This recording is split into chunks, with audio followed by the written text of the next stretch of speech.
Hello, I'm Valentin Mandache, the architectural historian, and I'd like to invite you to the event of unpacking my latest architectural history fieldwork tool from my panoply of fieldwork tools. I need binoculars, and this is what I bought recently. A Pentax Papilio II 6.5 by 21. Being a field historian, I need tools to go to do my research properly. So in a rucksack, I put a tripod, a good camera, and compact camera, of course, as light as possible. I have a nice smartphone with the best applications possible to take notes and do all the recording, a notebook, a sketchbook, many other things which you need to go around and record your impressions and do your work as a historian, field historian. I'm not an archives one. I'm going out on the road, in the field, in the villages, up and down the Southeast Europe and other parts of the world, and do this kind of recording and digesting of this architectural history information. And the binocular is very important in observing as many details and hidden details for the normal eye as possible. You may wonder yourself how I did my work up until now, because I have a number of years in this branch, and obviously I had binoculars at my disposal. I had my bird watching binoculars, which I bought it about 20 years ago in England, high quality ones, but it's heavy, although it's quite good. It's 8 by, the diameter of the lens is 32, so big, large lenses, objective lenses, or the lighter one. It's made in Japan, Olympus, which is 9 by 20. 9 is the number of magnifying times of an object, and its objectives. Bought it 35 years ago in the upstate New York, but it has some defects because after so many years it suffered some shocks, falling on the pavement, for example, so I needed to invest in another one. So after much research, I found that the best balance in quality, compactness, lightness, and also price is this one on the market, available on the market. Pentax Papilio II 6.5 by 21.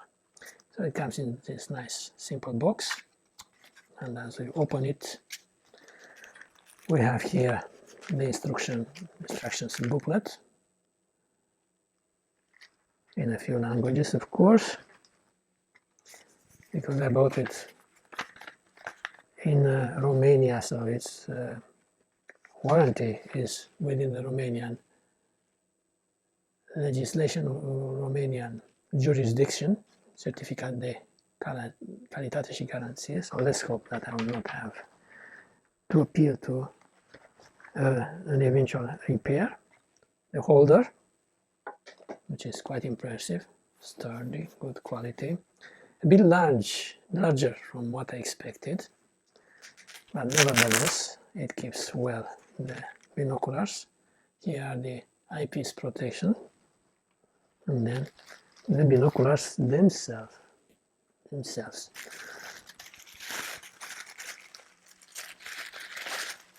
So these are Pentax Papilio II 6.5 by 21. 6.5 is the number of time in which magnifies an object in its lenses, in its crosshairs, and 21 is the diameter of the lens of the objective. It's the compact version of the Poroprism binoculars. The Poroprism is the classical type of binocular. It's a system of pyramidal prism which make the travel of the light beam from the objective to the eyepiece a bit shorter, much shorter. Otherwise, without them, the image will go on much longer length, so the binoculars will be cumbersome with a big length, so it shortens the length, and also it inverses the image because the objective lens takes the image, inverses the natural orientation of the image. So through this prism, it comes to its natural position into the eyepiece. Being the compact version makes it having a much lower degree of light transmission than the classical one. You know, the usual prism binoculars, they have the eyepieces, and then you have the large baskets, let's put it that way, with the lenses, objective lenses, which go protruding out like this. So that they can gather much more light in that way, but it makes them less compact. And that was one of the factors why I bought this 6.5 by 21 compact binoculars, because they have the best coefficient of light transmission in their class and across the ranges and the makes. So if I would have bought something similar, another make, the transmission of the light would have been much less. So if I would have gone to a darker corner or at the sunset, I would struggle to look at that detail with those binoculars.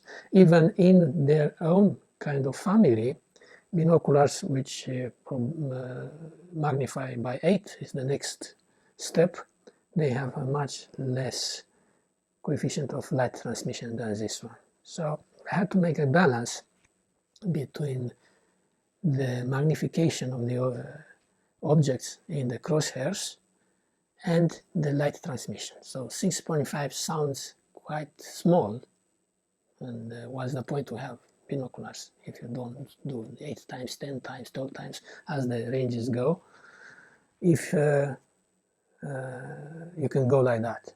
But I have to make the balance with the light transmission, and I have to tell you that it's not bad to look through them with just 6.5 magnification.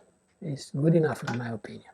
So in order to look at details, you put the size pieces to have them more comfortable in the eye, or if you have glasses, you can fold them then with the glasses on, but this without glasses, and look at details like paintings on the walls, writings far away in the distance on the buildings, or ornamental details on top of the roof like a finial, which normally cannot be seen with the naked eye.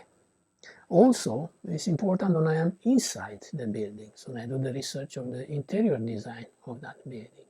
You look on the ceiling of many of them, like the Baroque era ones or historicist buildings, have lots of details, intricate details. You can much better observe them with the binoculars, and especially one which got a nice light factor transmission, because sometimes you can be in quite dark rooms. Also, these binoculars would help me during my study trips. You notice, looking at my social media, that I do study trips in Europe to places of architectural history significance. I go to museums there. In many instances, important exhibits for my research and for my own education, they are in poor light, and their labels or their details are very hard to distinguish because of bad lighting or very small writing on the labels being at a distance from you. Binoculars like this solve these inconveniences, so I can imbibe myself with much more information that I would have been able otherwise. So I think that I made a good acquisition with the best balance between price, quality, and requirements for my needs, for my fieldwork needs. Price is 120 euro with all the postal expenses. I bought it over the internet, of course, which I think is quite good. Build quality, although it's made in China, seems to be premium, because I can compare it with this one, which is made in Austria, or the Japanese, older Japanese ones, which I have here, 35 years old. And also they have accessories on them, let's put it that way. This like the eye distance can nicely, smoothly be adjusted. The diopters again is easy task and precisely fixed here, doesn't go place around the wheel for that. Also the focusing wheel is smooth and precise, and many other things. The way how you feel ergonomical way into your hands is quite good. And also it has a small screw here which allows it to be attached to a tripod like this one. Put it on it and allow me to rest and do my job much better than otherwise. It comes of course with a strap which is here in the pack. Let's see it. Just take it from the pack, which can be easily affixed on it through some kind of widgets. Look how quickly, like a click, push and click.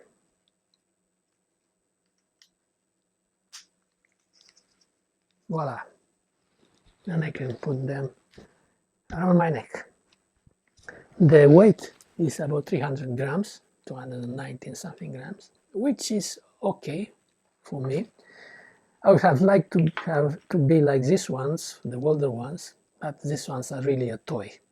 They do not have the internal atmosphere like these ones to avoid the fogging, and the adjustments are just toy knobs here and not much about other details.